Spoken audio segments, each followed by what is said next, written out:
Hello everyone, just me again, Jeff Donnelly, JP Donnelly, jpdonnelly8.com, jpdonnelly8, Instagram. Also, just about everywhere else, YouTube, jpdonnelly8. The author of Raw Emotion and Political Repression, The True Tale of Massachusetts Bohemian. My book detailing the corruption I faced while being a 25-year-old candidate for Congress. Okay, so we've got the ruling. We've got the ruling for the Palmer District Court situation where the court officers illegally romped me up because they didn't want me. They claimed it was a mask mandate, but also they didn't want to have my motion to dismiss heard that day, which, if you remember correctly, that motion to dismiss many, many months later was finally heard, denied, motion to reconsider, bam, dismissed. Because they had no other choice than to dismiss that charge because it was corruption, plain and simple. So we've got, boom, the ruling. So, let's see what we got here, okay? We've got the criminal docket. Okay. And we've got order of dismissal. Yes, you've heard that right. Order of dismissal from when the court officers illegally romped me up because they're mad. And remember, they also deleted the video footage that showed exactly what happened. If you want to see my video footage leading up to my assault, you'll see the video footage on one of the videos, a couple of videos back. So, let's see. Docket number 2143, CR 873. The defendant's motion to reconsider defendant's second motion to dismiss is denied. Strange, huh? They denied my motion to dismiss in this case and my reconsideration motion to dismiss. Remember, my reconsideration in this case was they deleted the video footage, which is actually a criminal offense that the court officers did by covering up evidence. Oh, yeah. Then the judge writes, there was probable cause to issue the complaint against the defendant. No, there wasn't. Because if you look at it, even what the court officers wrote in their, official complaints, official statements that they kept from the court and kept from me, clearly stated that I was arrested because after I put the mask on, I refused to leave the courthouse. And I had stated to them that I didn't believe that they'd come out and get me when my case was called. Those ain't my words. Those are the words that the court officers wrote. Yeah, go figure. The pro se defendant was aware that there were courthouse recordings, but did not file a motion to preserve. Okay, well, here goes one for you. Ask any cop, any member of law enforcement, any district attorneys that you know, or any lawyers in general. The video footage should have been saved by the law enforcement officers who had direct control of the video footage. That is simple criminal procedure. If something happens under video cameras, their first action that they do is, if they arrest someone right there, their second action is to preserve the video footage for evidence. Because let's just say that the video footage would have showed me punching the court officer in the face. They would have had that video footage and said, here you go, Your Honor. This video footage shows Mr. Donnelly punching the officer in the face.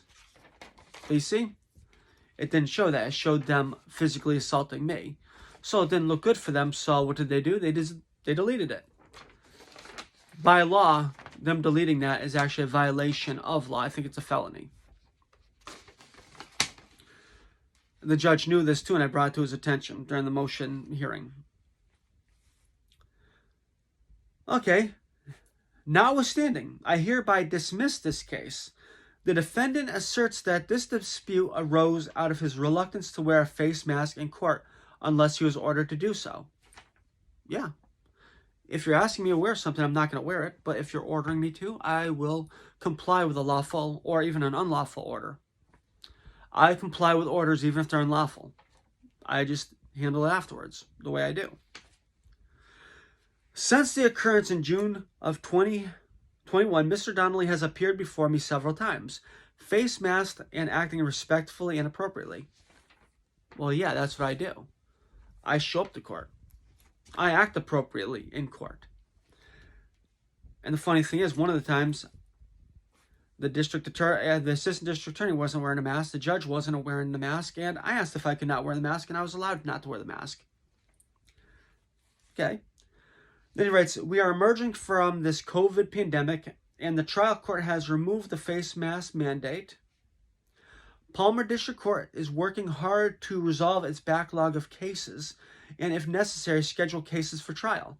Cases that threaten public safety must receive the highest priority, and at this time, this is not such a case.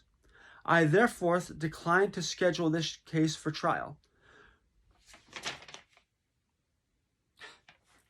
It's a win, but come on.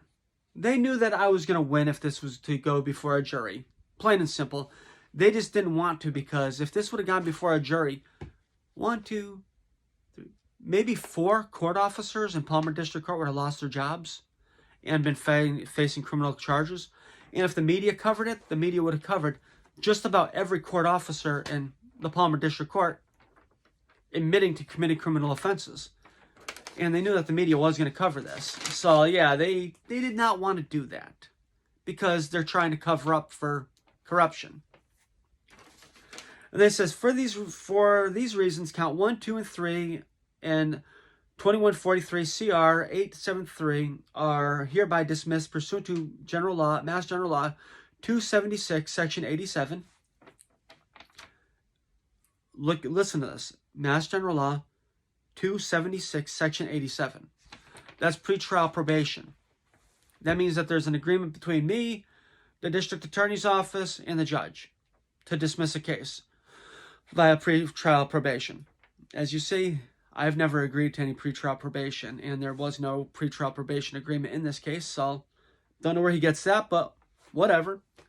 Usually they're throwing all this fake shit in the air to try to nail me, but I guess they throw fake stuff out there to, cover up their misdeeds as well, to find reasons to dismiss. And then it's like, and Commonwealth versus Brandoa, 357 Mass 332, 1971. And this is entered this day, 29th day of March 2022. Okay. Well,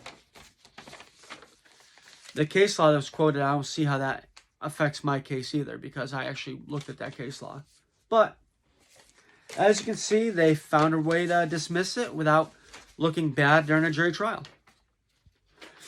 So far, I've won 2, and I've got the Springfield case, I think, next Friday or the Friday after that I've got to go back to court on. So here's a little update. Now it's Munson Palmer done. Springfield, we're gonna see what goes on there. Once again, Jeff Donnelly, and another expose of corruption in Massachusetts. Have a good night.